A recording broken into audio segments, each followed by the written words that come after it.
दोस्तों, मेरे सामने दो पेशेंट हैं जो कि दोनों वेस्ट बंगाल से आए हुए हैं और उनका स्पर्म नील है और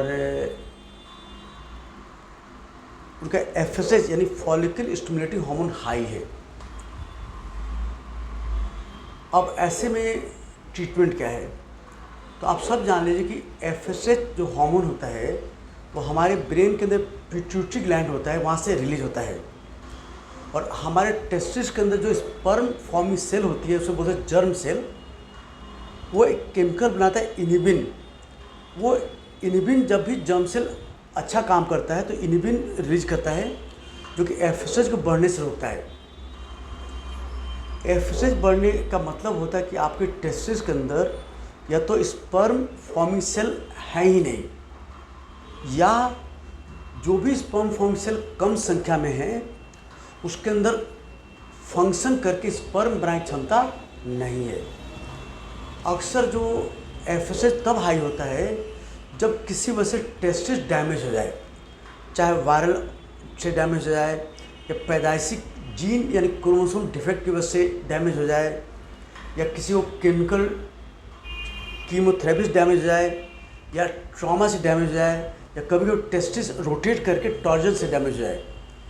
तो अक्सर एफएसएच बढ़ने का मतलब कि आपके टेस्टिस के अंदर डैमेज हो रखा है। कभी कभी कुछ जीन डिफेक्ट की वजह से भी टेस्टिस के अंदर स्पर्म फॉर्मिंग सेल के अंदर स्पर्म बनाने की क्षमता नहीं, उसमें भी एफएसएच हाई रहता है। तो अगर किसी का स्पर्म नील है और टेस्टिस छोटे हैं, अब सब जानिए नॉर्मल जो टेस्टिस साइज होती है कम से कम उसकी जो लंबाई होती है, अगर हम बात करें टेस्टिस साइज के बारे में बात करें तो अगर टेस्टिस का जो साइज होता है अंडे के शेप का होता है, ये हमारा टेस्टिस है अंडे के शेप का होता है ऐसे, और इसकी जो लंबाई होती है ये होती है 3.5 से 5.5 सेंटीमीटर। लंबाई कितनी होती है? दिख रहा ना? ये नहीं दिख रहा है?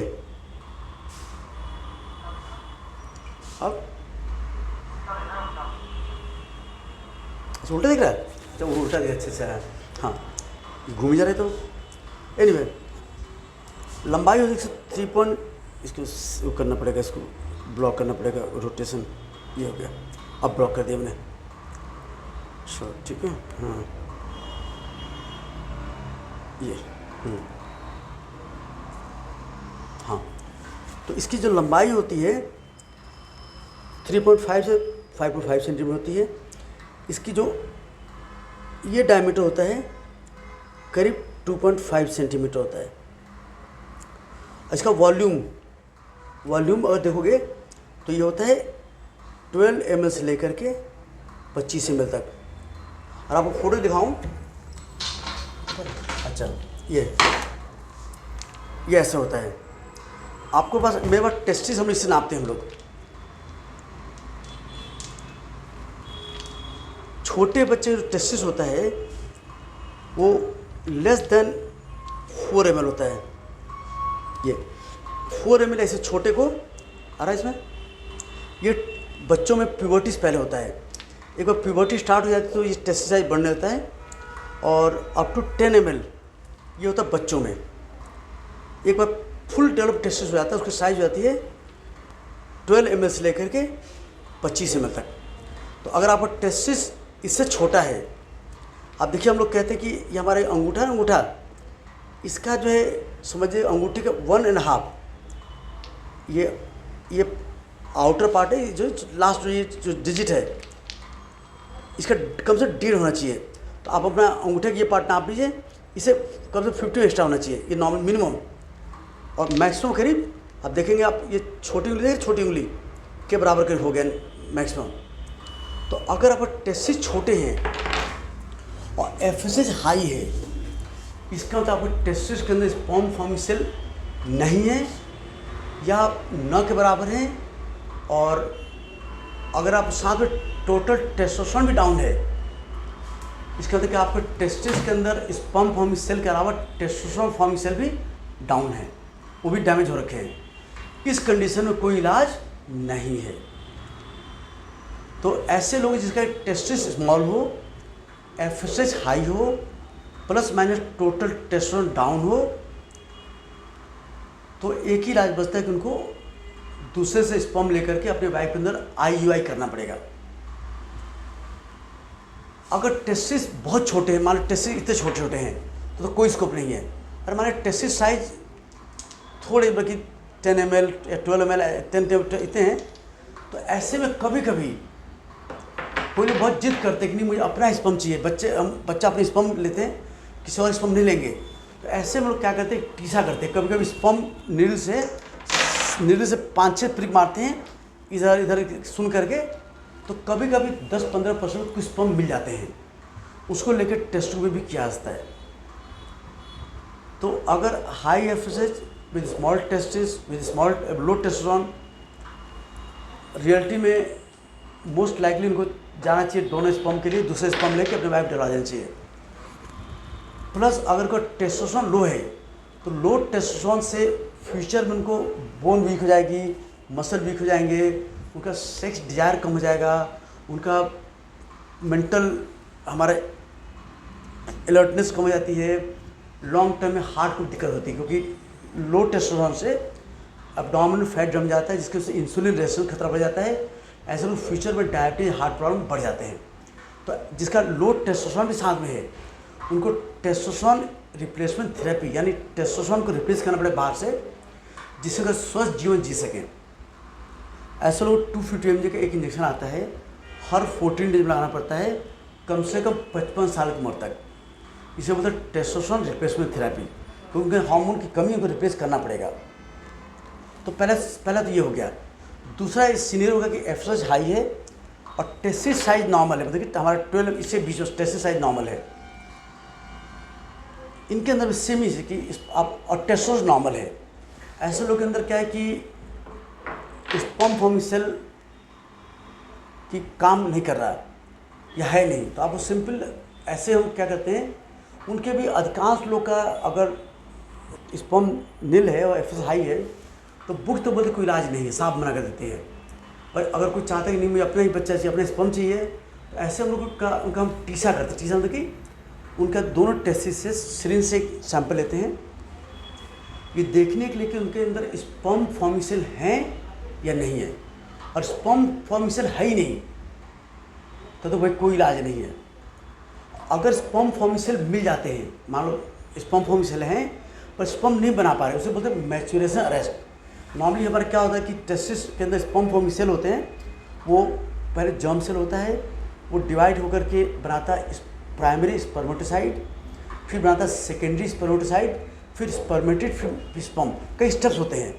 तो कभी कभी क्या होता है कि किसी स्टेप में स्पर्म जर्म सेल मैच्योर हुआ है बट मैच्योर स्पर्म नहीं बना पा रहा, या इक्का दुक्का बना पा रहा। ऐसे में क्या होता है कि पहले हम हार्मोन चेक करते हैं, उनका सेक्स हार्मोन सारे चेक करते हैं। कभी कभी हाई थायराइड हार्मोन आ जाए या कभी प्रोलैक्टिन डिसऑर्डर आ जाए, but normally hormone disorder chances कम ही होते हैं, क्योंकि नॉर्मली हार्मोन डिसऑर्डर में एफएसएच अक्सर डाउन होता है। तो ऐसे में अगर किसी की एफएसएच हाई है, टेस्टिस साइज नॉर्मल है, टेस्टोस्टेरोन नॉर्मल है, और बायोप्सी किया हमने, एफएनसी किया, उसका टेस्टिस बायोप्सी किया, उसमें स्पर्म फॉर्मिंग सेल हैं बट मैच्योर नहीं हो पा रहे, उसे बोलते हैं मैच्योरेशन अरेस्ट।